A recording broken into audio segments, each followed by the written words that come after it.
When the winter's last full moon rises over Easter Island, a colourful festival brings the islanders together in an animated celebration of tribal history. Before the break of dawn, these boats left the island for the open seas. Now the crews pit themselves against each other and the sea in a race back to the shore. This drama commemorates the arrival of a legendary ancestor, Hotu Matua, who it is said escaped to the island 1,000 years ago. If the saga is true, the Polynesian king Hotu Matua and his wife Vakai fled from the Marquesas Islands because of devastating tribal wars in the South Sea. After a long and arduous voyage, they reached Easter Island, known as Rapa Nui by its inhabitants. In preparation for the celebration, weeks have been spent decorating fishing boats with totora reed. Men paint their bodies as their ancestors did.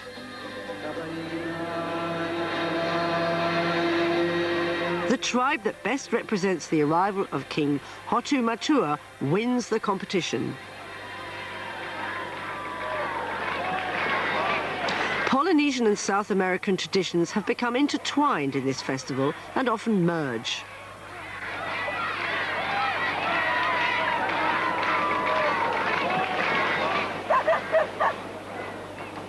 Easter Island has nearly 3,000 inhabitants, most of whom live in the sleepy village of Hangaroa.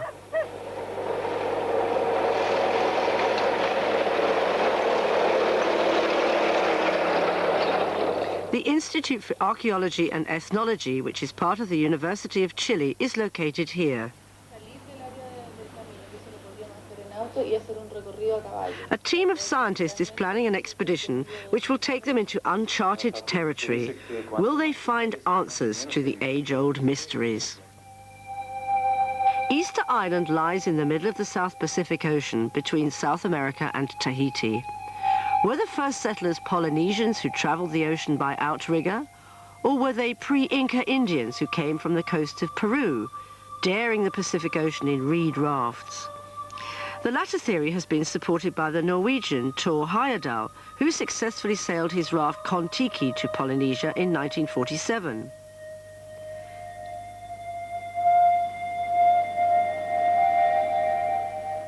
The Dutch Admiral Jacob Roggeveen, the first European to discover the island, sighted it on Easter Sunday 1722 and named it appropriately Easter Island. Easter Island is approximately 12 miles long and 6 miles wide. It is a magical triangle framed by rugged volcanoes. Nowhere else has the glowing magma of the earth forced its way to the surface as powerfully. This morning, the expedition departs for the interior of the island. Along the path are giant toppled statues called moais.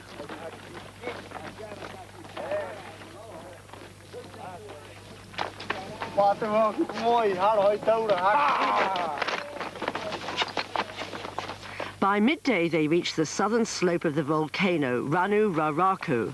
Here, dozens of moais remain intact. Never transported to their designated place of prayer, they seem to be patiently waiting for their sculptor's return. The team of scientists continue to ride along an ancient mule path that winds its way up the side of a volcano, past dozens of moais. This appears to be the site of the sculptor's workshop. Many of the figures are close to completion. Some even appear to be finished.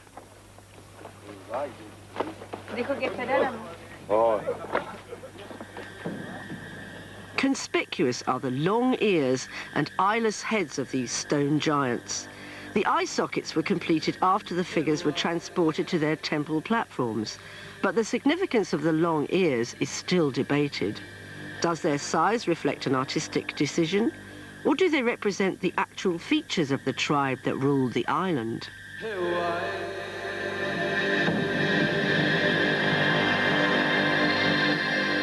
These two stone brothers were discovered by Thor Heyerdahl in 1956.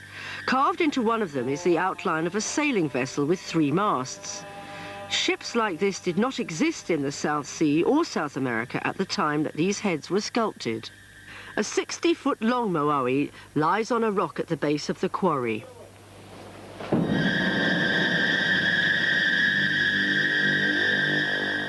The Chilean scientists have discovered 394 of these semi-completed figures in ancient sculptors' workshops. Some believe that a small aristocracy of long ears forced the other inhabitants of the island into compulsory labor for centuries.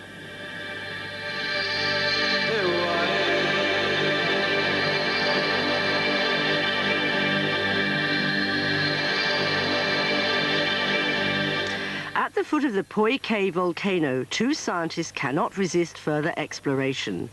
They begin digging, and at only 3 feet below the surface, surprising finds are uncovered.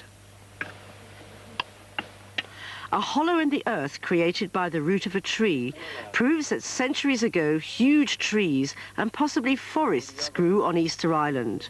Stones from ancient fireplaces and foundations are also discovered. The age of these rocks can be determined from the coal residue found on their underside. Technicians at the University of Heidelberg in Germany later inspected the carbon content and found these samples to be 900 years old. Continuing to the top of the Poike volcano, 900 feet above sea level, toppled moais dot the countryside. How monuments like this, made of basalt and weighing several tons, were moved across such challenging terrain is one of the island's greatest mysteries. Towards evening, the team reaches a eucalyptus grove planted by the islanders in the 1960s. It's a perfect place to make camp. The brushwood offers protection and will prevent their light tents from being blown from the steep cliff. The team members relax around a campfire.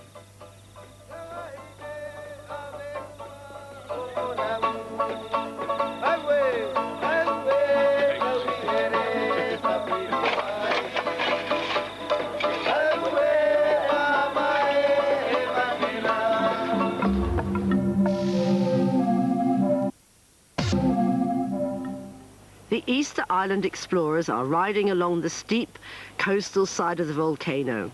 Hours pass before they find their destination, one of the most intriguing caves on the island, the Cave of the Virgins. Volcanic grottos abound on Easter Island. Many remain uncharted to this day. In the middle of the 19th century, Peruvian slave hunters landed on the island. Seeking safety from the onslaught of bloodhounds, the natives fled to these underground hiding places.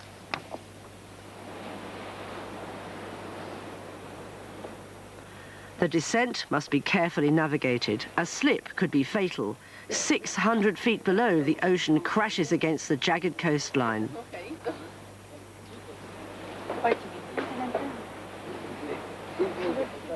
With entrances as tiny as this, one can understand why caves on Easter Island are still being discovered today. The native guide intones incantations as he enters the cave to protect the expedition from the spirits of the dead who dwell there. Angering the gods could prove fatal. One by one, the explorers enter the world of the unknown. Inside, the space widens. On the walls are line drawings as artistic as they are mysterious. What is the message behind these symbols? And who carved these images so carefully ages ago?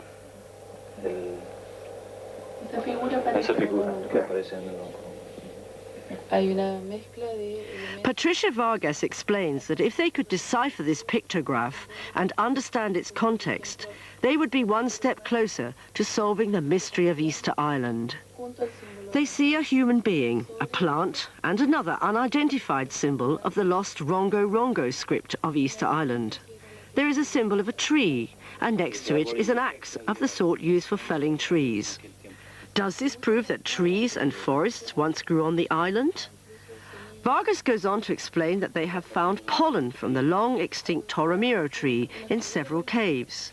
They see another human figure, and next to her, the symbol of the same tree, but this time it is upside down.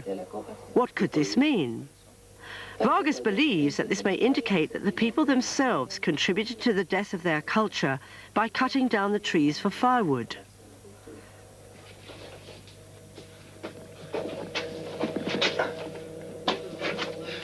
Pushing further into the labyrinth, the guide recalls the myth of the Virgin Cave. Before the massacre of the Long Ears in the 17th century, this cave served as a site for initiation ceremonies. Dozens of virgins called nerus were forced to stay here in preparation for puberty. It is believed that some of the young girls starved to death.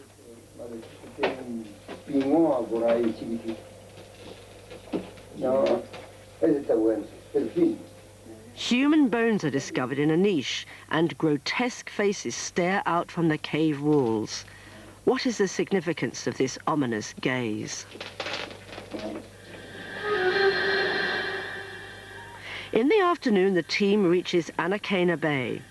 King Hotu Matua and his entourage are said to have landed here long ago. Questions about the origins and identities of the early conquerors may be answered here.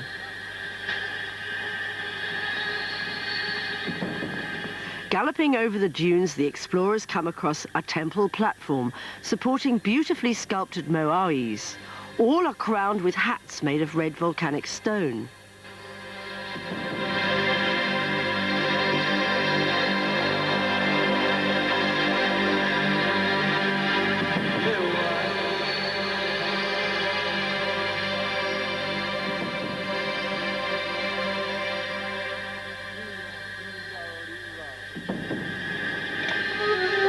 The statues were knocked down in the 1970s and buried in the sand.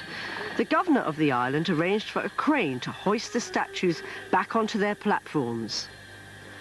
All the moais face inland towards the island's villages. The monuments represent the Arikis, aristocratic tribal ancestors who were revered as gods after their deaths. The stern faces and the dark eye sockets give the faces a haunting appearance. Was their stare designed to be frightening? Who were these ancient sculptors? Riding along the north coast, the explorers cross the semicircular ridge of a huge volcano that faces the ocean. Wild beans, sweet potatoes, bitter oranges, and other plants native to South America grow on these rocky slopes. A peculiar stone ramp has puzzled visitors for decades. A Swiss writer by the name of Eric von Daniken insists that aliens from outer space landed on Easter Island. The explorers joke about the alien launching pad as they ride past.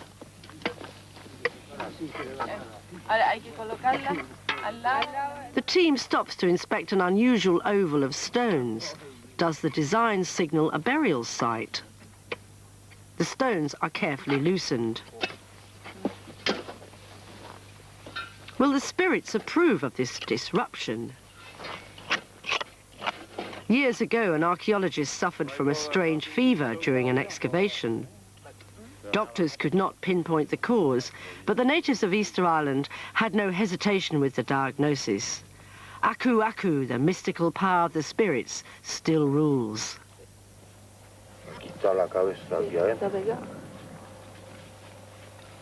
A large stone plate is discovered. Does it cover a treasure? Were Rongo Rongo tablets buried here?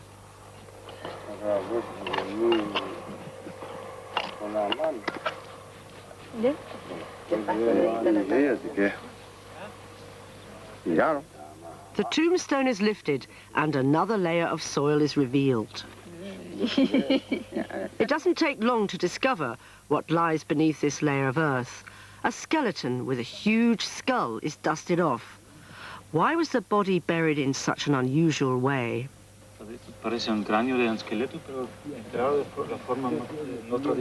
Patricia Vargas explains that whoever this person was obviously lived after the era of the moais because his skull lies in the hollow of a large volcanic stone, which was originally one of the moais' hats. The skeleton was treated as a symbolic statue.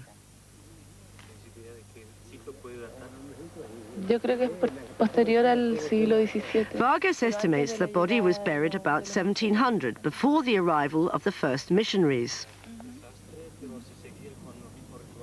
During the golden age of the island culture, the Moawis were built as a personification of the ancestors who were buried beneath the platform. This man was obviously very important because he was buried with the hat of the Moawis and placed in the opening of the volcanic grave head first.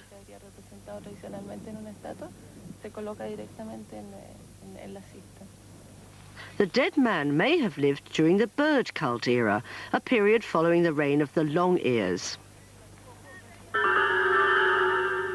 Few artifacts from this later period have survived.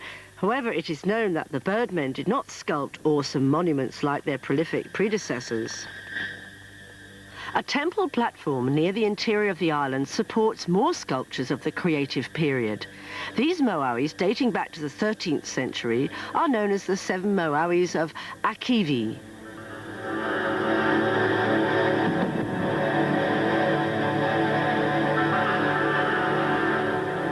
Why did these Moawis face the ocean, unlike all the others?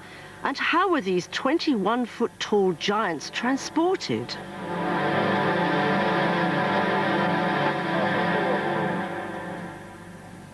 On the summit of a nearby volcano, the explorers come upon islanders preparing for the Tapati festival.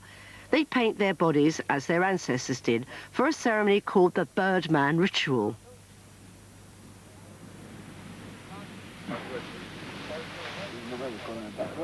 This is a Polynesian custom and has nothing to do with their South American heritage. Originally, the ornaments and symbols represented the person's social status. Late afternoon, the explorers reached their final destination, the Ranau Kau volcano at the western end of the island. Here, high above the sea, lies the sanctuary Orongo. This was the center of the ancient bird cult. In the 18th century, after the revolution and the fall of the Moawis, the islanders restored the old bird cult as their adopted religion.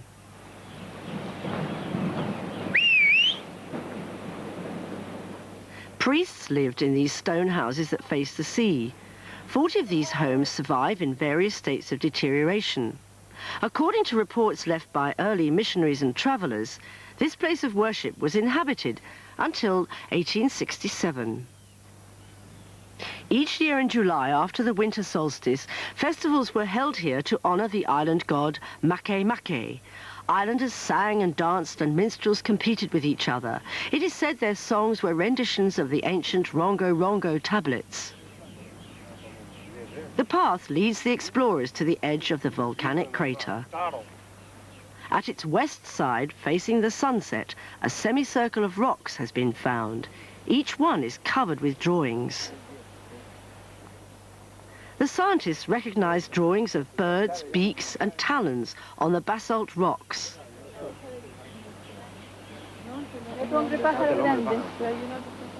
The bravest men of the bird tribe used to compete here once a year. They would climb down these cliffs and swim to rocky islets where many birds nest in August. The first man to come back with a tern egg was crowned the new Birdman and was considered godlike. It's an act of respect to remove one's shoes before climbing into the center of the semicircle. What inspired the island's inhabitants to hurl down the old gods, to destroy the Moawis and their temples? Was it a revolt, an act of rebellion against years of forced labor in rock quarries? Some theorize that the new bird cult was born from the islanders' passionate desire to leave this lonely island, as if on wings.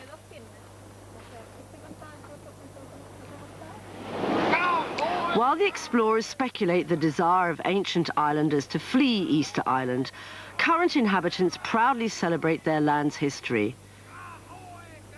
The Tapati festival is reaching its climax. As the boats enter the port of Hangaroa, the oarsmen and their teams encourage each other with battle songs. The old rivalry between tribes is revived for a day. The winning team is the one which has sung the most beautiful songs. exhibited the most perfectly painted bodies, and offered the loveliest presentation of Bacchae, the legendary wife of the first king, Hotomatua.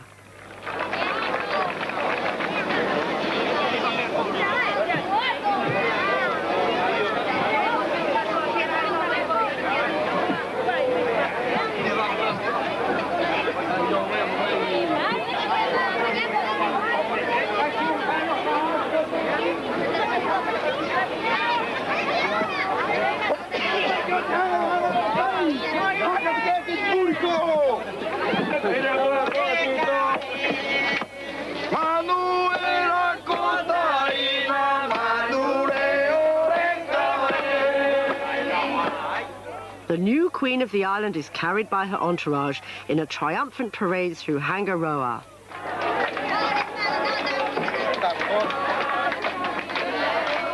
It's a day of joyful celebration, though many of the ancient traditions have been lost. When the Peruvian slave hunters abducted the native men 130 years ago, they also robbed Easter Island of its traditions. Among the 1,000 slaves were the elders of the tribes, the priests and the teachers. These leaders cultivated the songs, legends and script of Easter Island. Their knowledge died with them.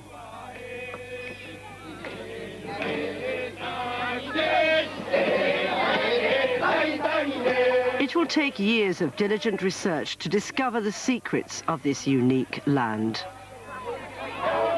The final part of the ceremony is a reenactment of the ancient rite of empowering the Moais with their intimidating, all-seeing eyes, eyes that cast a spell over the oppressed islanders and assured the absolute rule of the long ears so many years ago.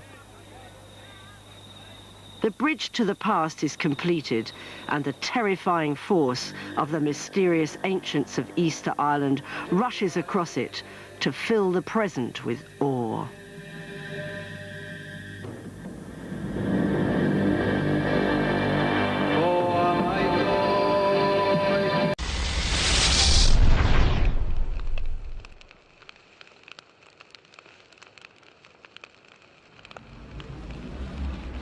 Hands of their enemies as slaves. When Roman soldiers poured through the broken walls of Masada, they were greeted only by the silence of death.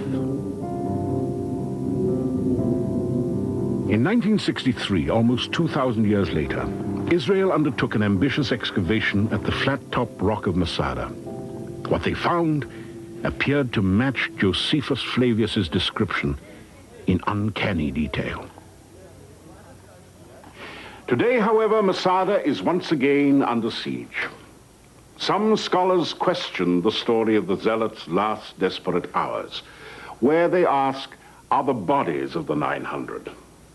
Or is the tale of the mass suicide nothing more than the hackneyed literary device of an ancient historian? In fact, did it happen at all?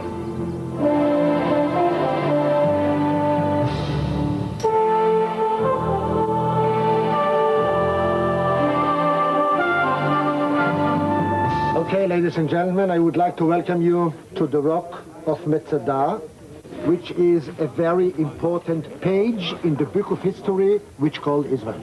If we are talking about heroism in this book, this is the spot and this is the page. I would like to go with you back around 2,100 years ago. King Herod took the road that we did today, and when he came to the foot of Masada, he said to himself, I'm going to change this place into my winter resort.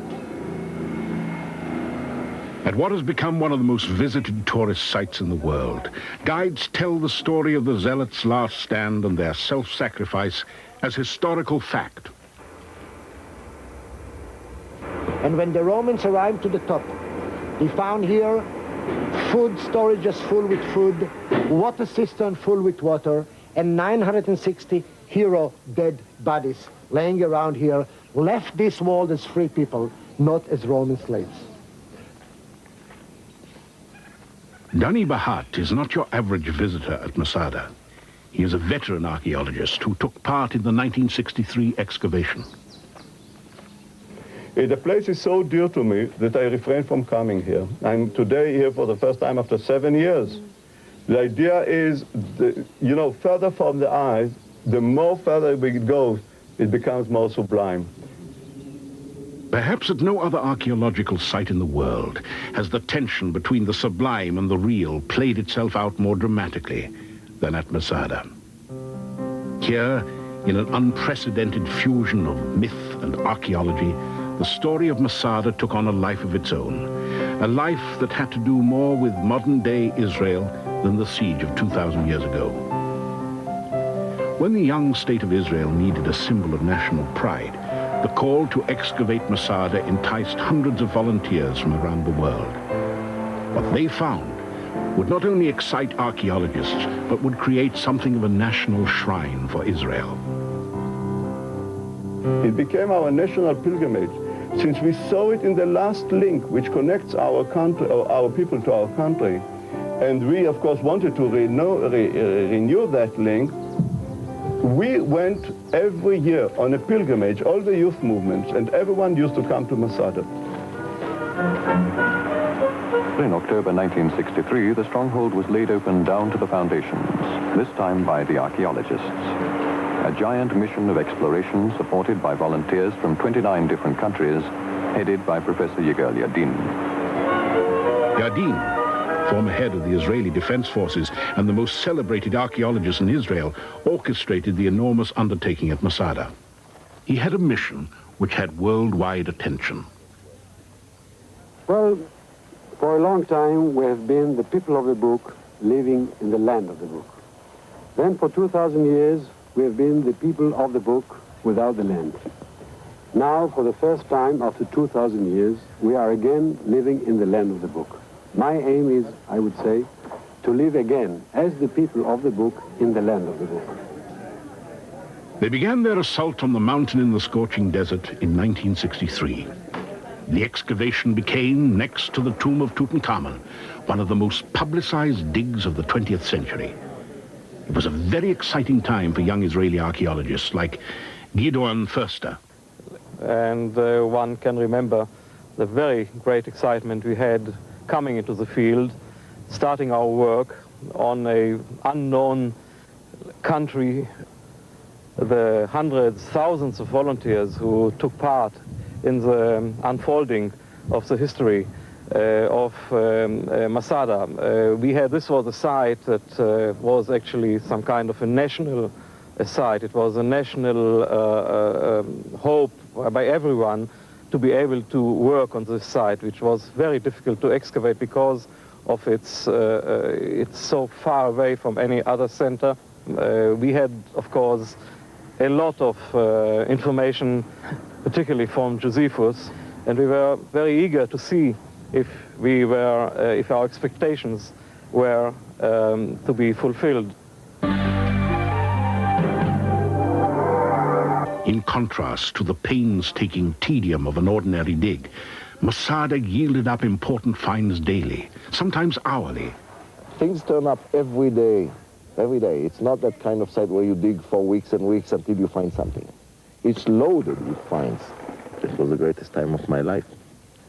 Charred beams and blackened stones testified to a great conflagration. Biblical scrolls and a synagogue spoke of Jewish occupants. Catapult stones and Roman period arrowheads told of the intensity of the siege. But it was the human remains that spoke most poignantly to the archaeologists. Amnon Ben-Tor remembers. And I think one of the most exciting days of my life, not just professional life, but in general, was when I was working in the northern palace of Masada and digging in the little bath of the northern palace. Under meters of ashes and collapsed debris, we uncovered the remains of 3 people, man, woman, and a youngster. The clothes, the sandals, the hair, the blood on the stairs, well, it was not red, but brown or black. Here are the people who perished on the last night of Masada. And you can actually, you do actually touch them. And I don't think that there can be many moments in one's life that are more exciting than this. It was really exciting.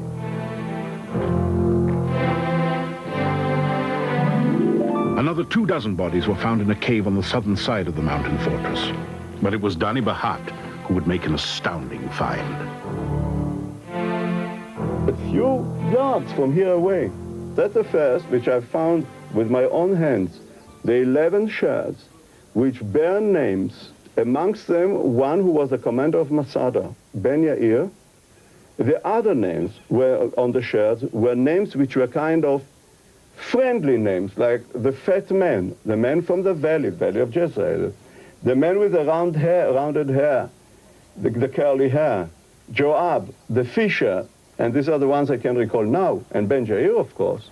If this is not exciting, I don't know what excitement means, but you suddenly feel that you have abridged those 2,000 years and you are making a continuity. And this is the appeal of Masada. But there was something profoundly unorthodox in the way archaeology was conducted in the heady days of those excavations. In 1965, Israel was a nation that felt surrounded, pressured from many sides, and the Masada story had obvious resonance. Neil Silberman, an archaeologist trained in Israel, is a long-time observer of the uneasy mix of politics and archaeology. The excavations of Masada must not be seen as a normal archaeological excavation or scientific experiment in which rival scientific hypotheses are being tested. It was instead, under the direction of Yadin, something of public performance art. A national pageant with an entire nation for an audience, with the entire world looking on. Though the excavations at Masada ended in 1965, the public life of the site escalated and perhaps even embellished the historical reality. The Israeli Defense Forces began taking their national oath atop the ancient mountain fortress, and a nation swore that Masada should never fall again. But scholars today find the archaeological record is not in such perfect accord with the story of Josephus. Murmurs of doubt about the mass suicide at Masada circulated. Why were there 11 shards bearing personal names when the historian Josephus had reported 10? And why had only 3 skeletons been found in the northern palace when Josephus had reported that the mass suicide of all 960 had taken place there? While Josephus described that there were 960 zealots on the summit of Masada and took their own lives, Yadin found only a little more than 24.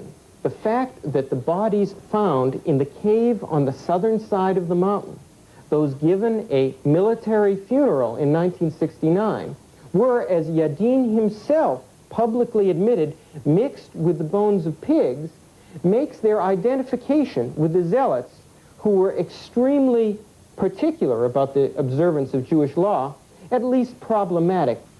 And what of the famous shards with the names of the defenders on them?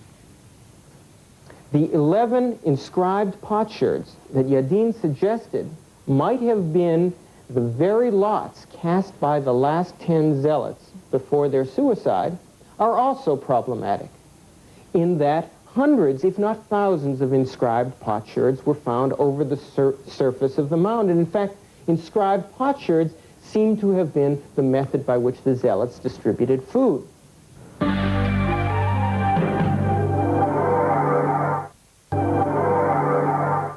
According to the Roman historian Josephus, not all of the zealots died at the top of the rock of Masada. 5 women and children hid in a water duct from the slaughter and lived to relate the horrifying final hours. They told Josephus of the magnificent speech given by the garrison commander Eleazar ben Yair after the Romans had broken through the fortress walls and defeat was imminent, convincing the rebels to choose death over capture. Scholars began to question the historical truth of Josephus. Besides a number of improbabilities in the story itself, such as how the women and children who were hiding in a water cistern could have repeated verbatim the text of Eliezer ben Yair's suicide speech, I think that it's fairly clear by now that Josephus, like many classical authors, was giving a melodramatic ending to a great epic. The theme of suicide as a heroic ending for classical histories, was common to people throughout the Greek and Roman worlds. In that, Josephus was really doing nothing new, but giving an accepted end to his literary tale. Their reinterpretation of the Masada story would touch off a controversy about the famous mass suicide and add to a growing consternation about the place of the Masada myth in a nation's self-definition. Colonel Meir Payel is Israel's leading military historian. The pattern was more or less like this, that the men killed their wives and children. Then they elected 10 people to kill the other ones, the other men there. And then the last 10 ones, elected one of them to kill the other 9. And the only one who committed suicide was the last one. So it should not be considered as a suicide. But it was really, I won't say massacre, it was a slaughter. As far as what really happened at Masada, there's no question that there was a slaughter and a brutal, bloody defeat. But what probably happened in the last moments of Masada was more chaos than suicide. Certainly, some may have committed suicide. Others were killed, yet others taken into slavery. To assume that Josephus's story is literally correct is to misunderstand what he was trying to say. And it's even more ironic that even for a time, an entire nation would take what was a melodramatic ending for a national ideal. The theory that the mass suicide of Masada was nothing more than a literary cliché has gotten a mixed reception among the original excavators of the site. It is a true story. It is a true story which we hear about from Josephus Flavius. We believe Josephus Flavius in everything he did. We discovered in Masada every possible physical proof to what Josephus Flavius says. There's no way we can prove one way or the other. So for those of us who want to believe the story verbatim, that this is what happened, they committed suicide. For others, they were killed when the roof collapsed on their heads. One way or the other, these are the last defenders of Masada. And that's the big thing. It doesn't matter if the story of Josephus is 100% so. Some of us need it to be exactly so. I don't think it's really important. Well, it is not a myth, because after all, I mean, the thing happened. The question is, what was the significance for the history of this country, for the people of Israel? Every archaeologist is, in a sense, a myth maker, contributing by his discoveries to the creation of a shared national story of the past. This is where myth gets fused with politics. But Neil Silberman thinks that the world of archaeology is never immune to the power of political myth. For him, Masada is a cautionary tale. I think the danger of a huge project like Masada, so focused in, so entirely devoted in the public mind to a single historical incident, is that archaeologists can lose control of its political significance to politicians and other leaders who have very different agendas and different objectives to use the past. And for some, even the act of suicide is inappropriate as a symbol of national pride.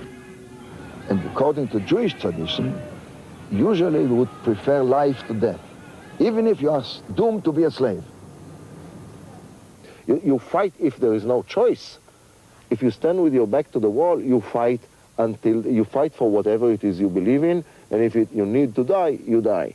But this is not an ideal, to die for one's country. The ideal is to live for one's country. Cheryl Spivak came from California to find she had a different feeling about the story of Masada once she walked in these ruins. There's, to my mind, a prevailing sense of sadness here, of loss. People killing their children bothered me a great deal. Masada, in some ways, is a sign of failure, of giving up, of bowing to the inevitable. catastrophes that happen in life and giving in to them. I thought once that Masada should be developed as a myth in order to, you know, create bravery within our forces. But now, following the Six-Day War, I think that Masada is obsolete. Colonel Meyer Payel, in charge of training young army recruits at the time, has gone through something of a change of heart about the use of Masada for national purposes. Let's put it this way. Our educational and political authorities, maybe even military authorities, they use it for two different sakes. The first one is to try to educate the army to be brave and fight till the death, etc. Basically, which I don't accept because I don't consider this a real, you know, symptom of bravery. And the other intention is to demonstrate to the Jewish people in Israel I would say, the negative outcome of a disaster, of a total disaster, out of which we should learn what should we do in order to avoid another Masada.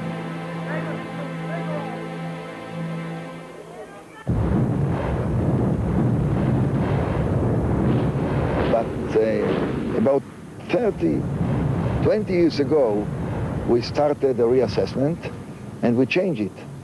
Now basically, you won't find an Israeli unit who would come there and swear an oath, to take an oath there. At the time of the excavations, Masada provided a metaphor of heroic self-sacrifice for a modern nation under siege. But in a land where myth and history intermingle freely, many now question the wisdom of defining a national consciousness through a tale of zealotry and suicide. We should face Masada as it was, and I think that from the point of view of culture and morale and humanistic and Jewish tradition, we should deny Masada.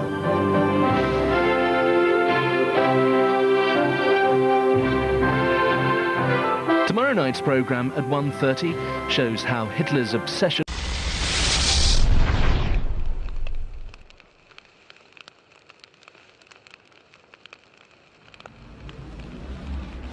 toppled statues called moais.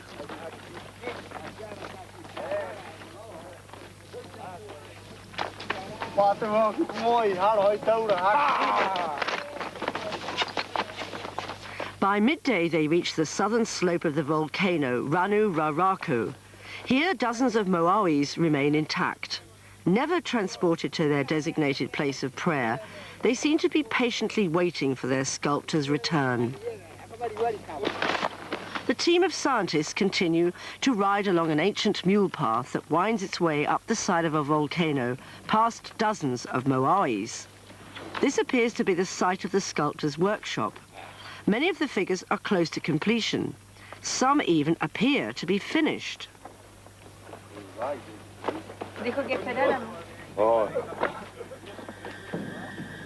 Conspicuous are the long ears and eyeless heads of these stone giants.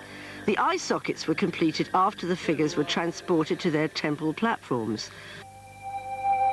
Easter Island lies in the middle of the South Pacific Ocean between South America and Tahiti. Were the first settlers Polynesians who traveled the ocean by outrigger? Or were they pre-Inca Indians who came from the coast of Peru, daring the Pacific Ocean in reed rafts? The latter theory has been supported by the Norwegian Thor Heyerdahl, who successfully sailed his raft Kon-Tiki to Polynesia in 1947.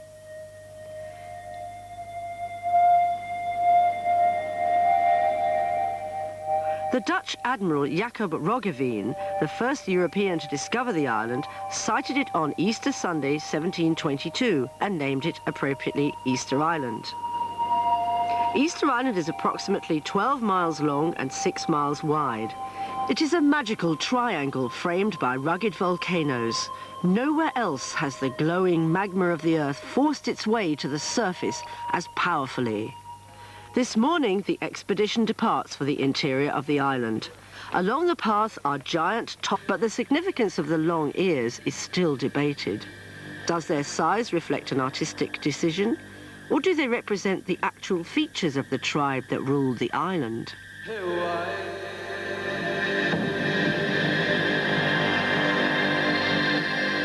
These two stone brothers were discovered by Tor Heyerdahl in 1956. Carved into one of them is the outline of a sailing vessel with 3 masts.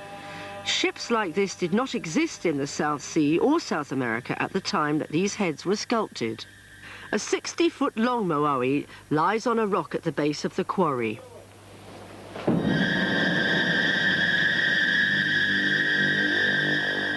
The Chilean scientists have discovered 394 of these semi-completed figures in ancient sculptors' workshops. Some believe that a small aristocracy of long ears forced the other inhabitants of the island into compulsory labor for centuries. Totora reed. Men paint their bodies as their ancestors did.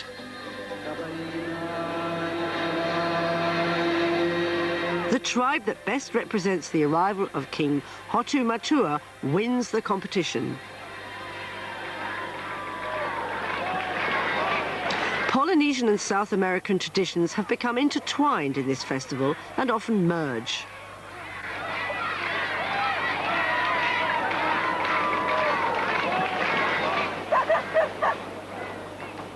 Easter Island has nearly 3,000 inhabitants, most of whom live in the sleepy village of Hangaroa.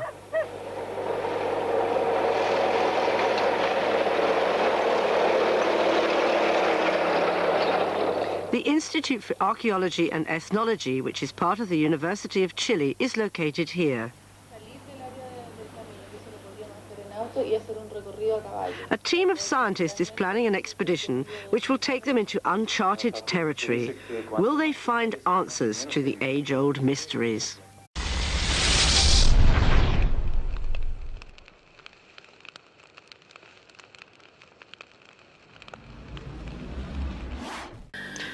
When the winter's last full moon rises over Easter Island, a colourful festival brings the islanders together in an animated celebration of tribal history. Before the break of dawn, these boats left the island for the open seas.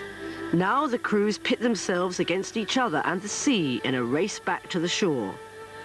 This drama commemorates the arrival of a legendary ancestor, Hotu Matua, who it is said escaped to the island 1,000 years ago. If the saga is true, the Polynesian king Hotu Matua and his wife Vakai fled from the Marquesas Islands because of devastating tribal wars in the South Sea. After a long and arduous voyage, they reached Easter Island, known as Rapa Nui by its inhabitants. In preparation for the celebration, weeks have been spent decorating fishing boats with